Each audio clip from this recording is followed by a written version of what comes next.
Let's talk about sleep patterns. Are you getting enough sleep? Are you tired all the time? And how can we get a better night's sleep so we feel motivated and energized to tackle the day? Hey, Clutterbugs, welcome back to the Clutterbug podcast. Today we're talking about sleep. And I've never talked about this before. And I know you're like, Cass, you are supposed to be somebody I listen to talk about cleaning my house and get motivation to declutter and to organize and learn about my organizing style. Why the heck are you talking about sleep? But I think when we're trying to improve our life, no matter what area of our life we want to improve, we kind of have to fix the things that might be causing the problem in the first place.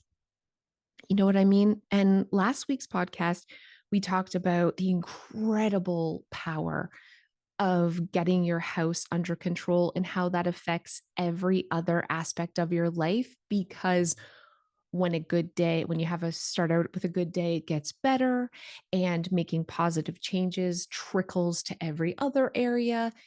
The same thing goes for a good night's sleep, and we cannot have the energy to make these changes in our life when we're exhausted, when our tank is depleted. If we don't get a good night's sleep, or we consistently just get a little bit less sleep than our body actually needs, we feel very unmotivated and have just no energy to do the things that we need to do. So this is critical that we learn about this. And for me, I'm getting older. I now need glasses. Things are starting to go kaputskis. And I noticed when I was younger, I could have a couple of nights where maybe I only got 5 hours sleep or 6 hours sleep, and I'd be tired, but I'd be okay. Now, even when I'm getting maybe 8 hours sleep, I don't feel like it's enough. And my recovery time doesn't turn around as much. So I was doing some research, like, why am I so freaking tired? Why am I not getting as good of a night's sleep as I used to? And there's actually science behind this. So whether it doesn't matter what age you are, I do want to talk about how to get more sleep, but also how aging affects our sleep and how stress affects our sleep and how medications we're taking affects our sleep, so that we can just have all the knowledge. So tonight, after you listen to this podcast, tonight, you're going to have the best sleep of your life, which means tomorrow, you're going to feel amazeballs. Yes. Are you ready for this? While you're listening, I hope you do something productive in your home. Don't just sit and listen, maybe fold laundry or do the dishes or vacuum a little bit, mop, whatever it is that you want to do, so that you're proud of yourself at the end of this podcast, because it's going to be sweet and short and to the point. So let's jump right in. Let's talk about sleep and our internal clock. So some part of our brain called I'm reading this, the hypothalamus, man, thank God I'm not a doctor, is made up of like 20,000 cells that form something called the suprachiasmatic nucleus. I am butchering this. We're going to call it the SEN. Basically, this controls like the 24-hour cycles called our circadian rhythms, and it influences when we get hungry, when we release certain hormones, when we feel tired, when we feel alert. So there's part of our brain that is influencing all of these rhythms. And as we get older, these rhythms, this part of our brain, the SEN, starts to not function as well, just like my eyes. I now need reading glasses. What's happening? A part of our brain actually doesn't work quite as well either. So it's directly affecting when we feel tired, when we feel alert. That's why a lot of older people go to bed a little bit earlier. We feel tired earlier. But basically, this part of your brain receives information from light, a lot of light. So if we're not going outside as often, we're not having as much exposure to daylight, that affects it. But also the hormones that our body naturally releases, like melatonin and cortisol, all of those things are disrupted as we get older too.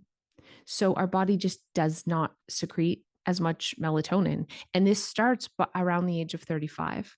Our body stops secreting as much melatonin, and we usually have higher cortisol levels, so more stress hormones in our bodies as we're older.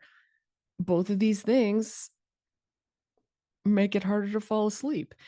The other thing that happens as we get a little bit older is we often wake up more, we have like less of a deep sleep.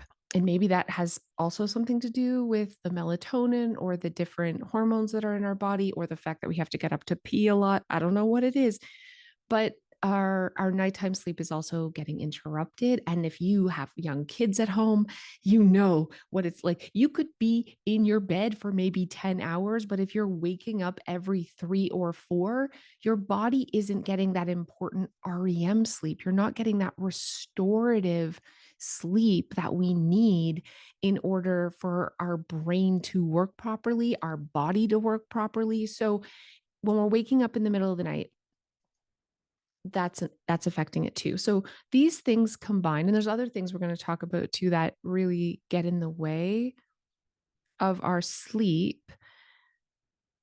You're like, well, what's the big deal? But it has a huge deal. It has a huge impact, because if you're tired, it's getting in the way of you living your best life. You are grumpier. You are not as happy. You certainly are not feeling motivated. You do not just have the energy. So you tend to procrastinate and put things off.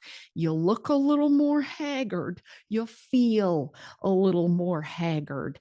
And yeah, we can't deal with stress as much, and it makes us sicker. Our immune system is not at its peak when we are tired. So there is a million reasons why we need to get a better night's sleep. And some of the things that interfere with our sleep is like stress and worry.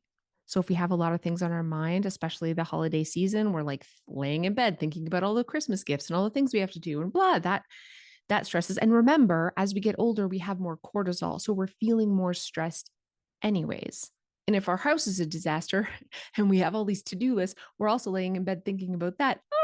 It's a crazy cycle. And then we don't get enough sleep. And then we wake up and we feel even more stressed. And that's crazy pants. Hormonal changes.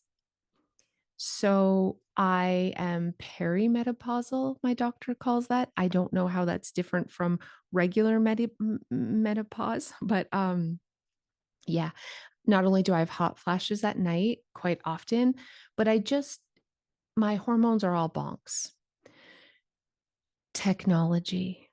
This is one of the leading reasons why more people than ever are not getting as much sleep, or not getting a really restful sleep, or are having a hard time falling asleep, because science has shown that the effects from the light that comes off of our phone, whether it's a television screen, a phone screen, um, your iPad, your laptop, that blue light is actually disrupting that SEN part of our brain, because we know that light, right, is what triggers that circadian rhythm that makes us feel tired.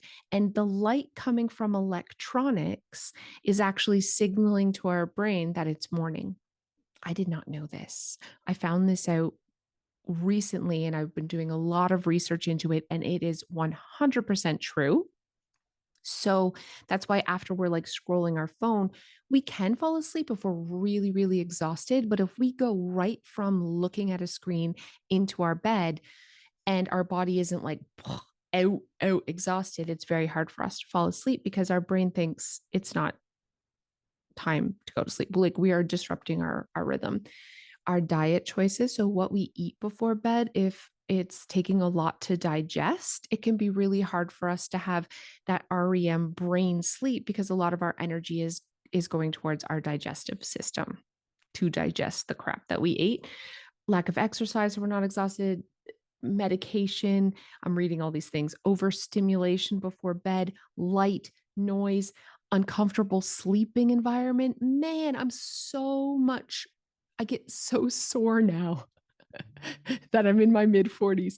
Like, I feel more sore than I ever did even 5 years ago. My hips, my neck, my back, and everything. So I really needed to upgrade my sleeping environment, my pillows and my mattress. Like that did not, I could sleep on the floor in my 20s and be fine. Now I can't even get up off the floor without my hips creaking. So we have to, we can't just ignore the aging, and we can't just ignore all these other things that could be contributing to poor sleep, because we don't recover like we did before. And even if you're listening to this and you're a teen or you're in your 20s, we got to make sure that sleep is a priority, because it affects every single aspect of our life. So let's talk about some solutions, what we can do to actually make real improvements to our sleep. And they're little things. We don't have to completely change everything. And a lot of these, and a lot of these I know. And there's a difference between knowing and doing. There is a big difference between knowing and doing. So here's what I want. It's Monday. Maybe you're listening to this after a Monday, but those of you who are listening to this Monday, we are going to make a commitment to each other that let's try this for 1 week. Let's try this till the weekend.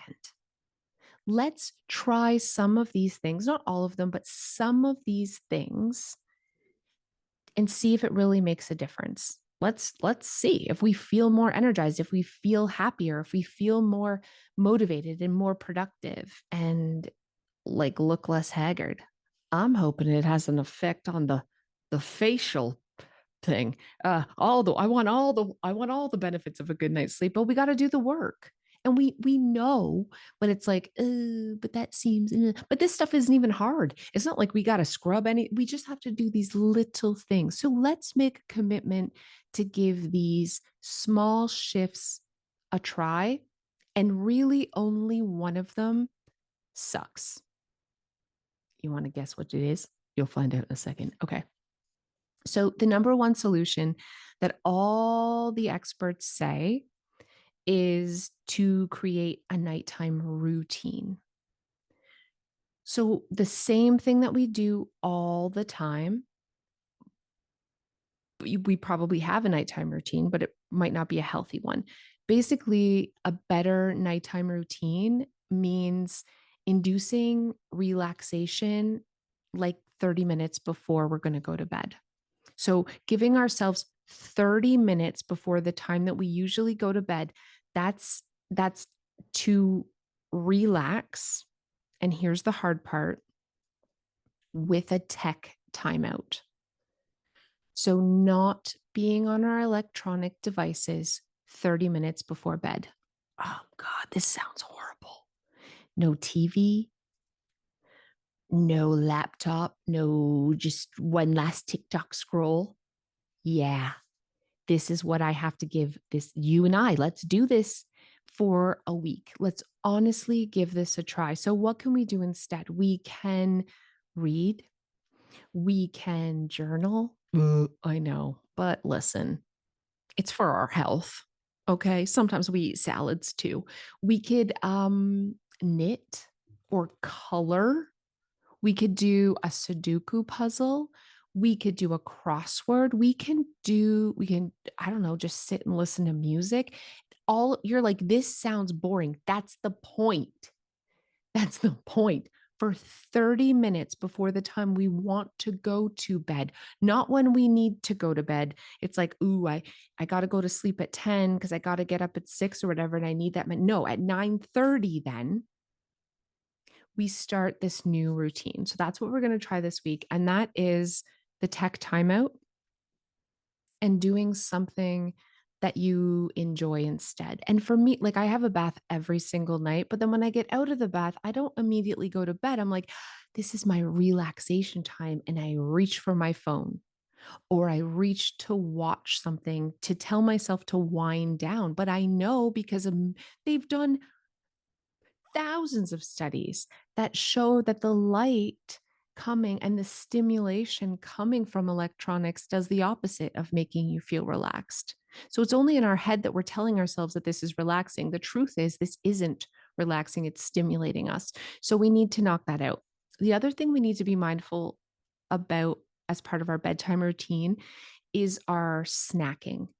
I need to eat before bed because if I can't fall asleep on an empty stomach. But if I eat something that's like chips, I love chips, or even popcorn for me, if I eat something that is bigger or takes my body longer to digest, I'm going to have a hard time falling asleep. So something light would be like a bowl of oatmeal or even cereal, a banana, have a cup of tea, maybe some toast, something that is lighter. You're not having like a big, you're not having like chocolate bars and stuff that can stimulate your digestive tract and then take energy away from the brain. So even if you do fall asleep, you're not getting like, you know, the good REM sleep. A lot of people do like stretching before bed, which is supposed to be relaxing. I mean, that can be part of your 30 minutes. Put on some like relaxing music and we do like Tai Chi or yoga or something. Man, this is a whole new thing for me. I don't know, but it does sound cool. I think my husband would make fun of me. But whatever you got to do. And here's the other thing that's very, very, very important. Okay. So we talked about your brain, your SEN, the rhythm thing that's stimulated by light. So the same reason we don't want to look at electronic devices that have that blue light that really simulate morning and daytime, we want to dim the lights to signal to our brain that we're getting sleepy, and we want to like reduce noise levels. Again, that 30 minutes before. So soft music, soft noises. If you have blackout blinds, use them. Dim the lights or shut the lights off. Light a candle. We're giving ourselves that sleep ambiance because it's a cue to our brain to relax and calm down. While I'm saying these things, do you actually do these things?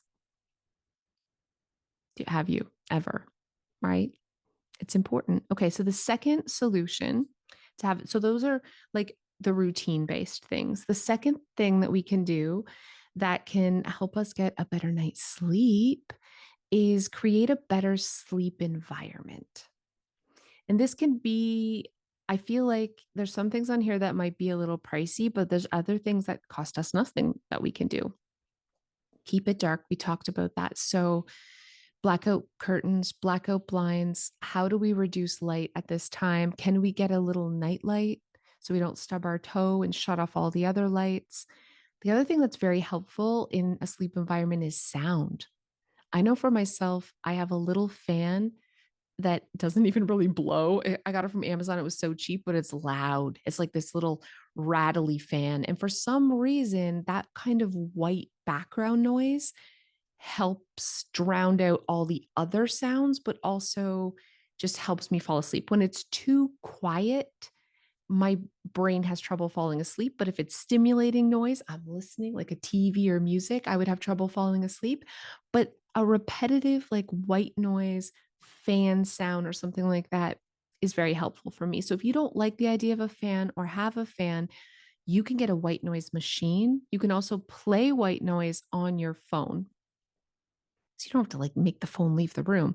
But sound, sound is really, really important. It also helps us not wake up in the middle of the night. So having a continual sound all night in the background helps our brain stop like waking up. It keeps us in that deep REM sleep. A pillow, a good pillow. If you do nothing else, a pillow that aligns with your sleep position, that has like, it's either firm enough for you or soft enough for you so you don't have a bad neck. A pillow can change everything. A pillow can change everything. And know your sleeping position. Are you a back sleeper? Are you a side sleeper? Because the pillow will change depending on your sleep position. And you can do a ton of research online. I recommend doing this because you can get a good pillow for under $50 that will make you feel rested. And could you imagine if you just bought a pillow and suddenly you're motivated? If you just changed your pillow and you get up in the morning and you're like, I'm seizing the day and cleaning my house. I have the energy to exercise. I'm feeling like I'm nice to everyone because I'm not a grumpy cow because I had a good night's sleep. Like, can a pillow do this? Apparently, yes. Seriously. So, do a little research about your sleep position, how you sleep, and what type of pillow will be best for you, and make the investment. The other thing that is, it's definitely an investment, but your mattress, they can be so pricey. Mattresses can be so expensive. But is your mattress like more than 10 years old? It might be time for an upgrade. And if you wake up every morning and you're really sore, it might be time for a mattress upgrade. You are worth it. You spend uh, almost half of your time in bed, right? Like maybe that's a lot. Maybe that, but a lot of your life, a huge portion of your life is spent laying in bed. It's worth it to have a mattress that helps you get a better night's sleep, because a better night's sleep affects your health, your physical health, your mental health, your happiness, your energy levels. And so, right now, if you can't afford a new mattress, can you get a mattress topper? Can you get something to ensure that you are having a good night's sleep, especially as we age? This is so insanely important. And the other thing that we can do to improve our sleep environment is our temperature. Why do we sleep better and cool? We do. And you know what the ideal temperature is? This is going to blow your mind. Okay. The ideal sleeping temperature in a bedroom for the best night's sleep that keeps you asleep, that helps your brain. And listen, between 60 and 67 Fahrenheit. That's cold. 60 to 67 Fahrenheit. My husband likes to sleep with it like 72. Which maybe that's part of the problem lately. He's like, I like to just sleep in my underpants, and I'm having like hot flashes and it's 72 up in there, and I'm not comfortable. I'm not getting a good night's sleep. And you may be the same. Yeah. The ideal temperature for a good night's sleep, they've done bazillion studies on this. The experts know is between 60 and 70, which is like a fridge. That's cold. Can you set your temperature in your house to automatically, maybe an hour after you've gone to sleep, to turn it down and to turn the heat back on maybe 3 hours before you wake up? Can you schedule your thermostat to shut the furnace off and turn it back on so you don't even really notice except you're sleeping? I don't know. I'm just throwing out ideas here in this podcast to help you and to help me wake up and feel more refreshed. So, the final thing that we can do to improve and get a better night's sleep is really take a look at underlying reasons of why we're not sleeping as well. So, it's one thing to say, yeah, we're getting older, or, you know, it's the device's fault or whatever it is. But a lot of the time, there is another reason why we're feeling more tired, and we're not getting as good of a sleep as we used to, or that we should and could be getting. And I don't want you to just discount this. If you are feeling more tired than normal, more exhausted, and you're not being able to fall asleep as well, or even if you are falling asleep, you're like, I'm sleeping more than ever, but I wake up and I don't feel rested, there may be something else going on. And it is worth talking to your doctor about and requesting some tests, or really looking into alternative reasons of why you're not getting the sleep that you should.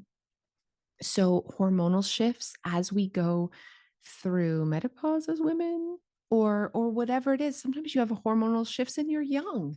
Getting your hormones checked, getting a baseline of your estrogen, progesterone, testosterone. You can request this test from your doctor and just really see if there's an imbalance there, because oftentimes there's things that you can do to get that balanced.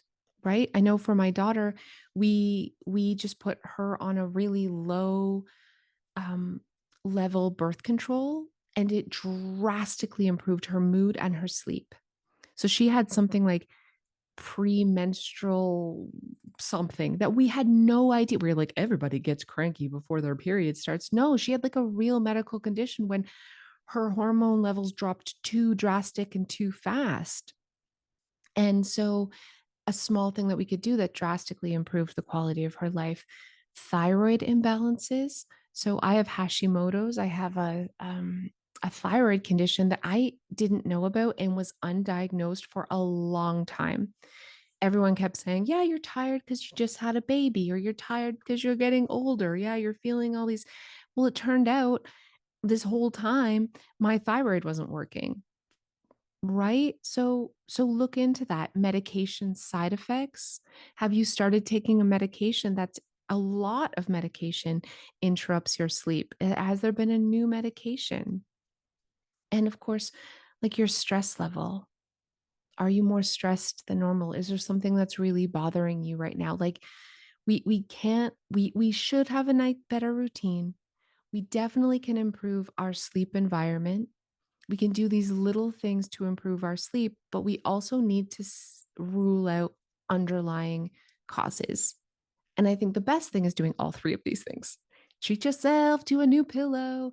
Definitely this week, you and I, we are we are setting an alarm a half an hour before we should go to bed and putting down the electronics and dimming the lights and engaging in sleepy time, boring activities to see if this makes a difference. Because why? Why? Why should we care? Why does it matter? There's a lot of things in your life that can be improved by getting more sleep, because there's a lot of things that a sleep deprivation can do that have crazy negative effects, like concentration. You have trouble focusing and concentration. People who are sleep deprived, they're if they have ADHD, it's drastically worse. But it also, even if they don't have ADHD, it can mimic ADHD because we have a hard time focusing and we're very easily distracted. We get bored very easily. We're also a lot grumpier. So we have less patience. We're moody because we're freaking tired. We're like grumpy cat over here, like go take a nap. So it affects our relationships. We're physically exhausted, so our body is tired. So we just don't feel like getting up and moving. We have trouble getting the mojo to get going, and we don't want to do stuff. We're totally lacking motivation because we're mentally exhausted too. We're not only physically exhausted, but we're mentally exhausted. We start making a lot of mistakes, trip more often, spill more often, forget things more often, just all the things. And I think one of the biggest things that happens when we don't get enough sleep is we get sick. Our immune system does not work properly when we're tired. I don't know why. Something with our white blood cells don't work as well. So we get more colds. If we have cuts or anything, they don't heal as properly. We don't heal as fast. Our cells don't, we look older. We're not rejuvenating as fast. When someone looks tired, they got big bags. They look like garbage. They got bags under their eyes. Their skin looks drier. We're puffier. You look horrible when you don't get a good night's sleep. And that's again because your immune system isn't working at that's why we're puffy. That's why we have the bags. That's why our skin looks dull and dry, because our immune system isn't working. We make more mistakes. It's hard to be as creative. We just like when we do sit, it's hard to get going again. So we sit on the couch just to take a break for a second, and we're not getting back up again.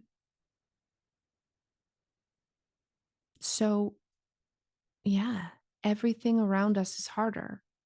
And imagine if we only had to do a few little things 30 minutes before bed, and we could change all of that. because that's what the experts are saying. That's how important it is. What if we could change everything? What if we could have the energy to clean our house and get up and want to do the dishes and not be exhausted, not snap at our spouse or our children, and actually want to go out after dinner maybe and do, and not just like, oh, I'm so exhausted, I just want to stay in my PJs and stay home. What if we have zest again? What if we have that zest for life again? And on the weekends, we want to get up and go out and do something or garden or do something in our home. What if we feel that pep in our step again? And what if the reason we don't feel it now is just because we're not doing these little things that we can do a half an hour before bed, small things that are no work? And the only way to really know is to try. Why not try? We have nothing to lose and everything to gain. So I hope you're feeling inspired this week. We are not going to go on our devices 30 minutes before bed. We are making a commitment to each other, friends. We're going to dim the lights. We're going to maybe buy new pillows. I just bought a new pillow, life-changing.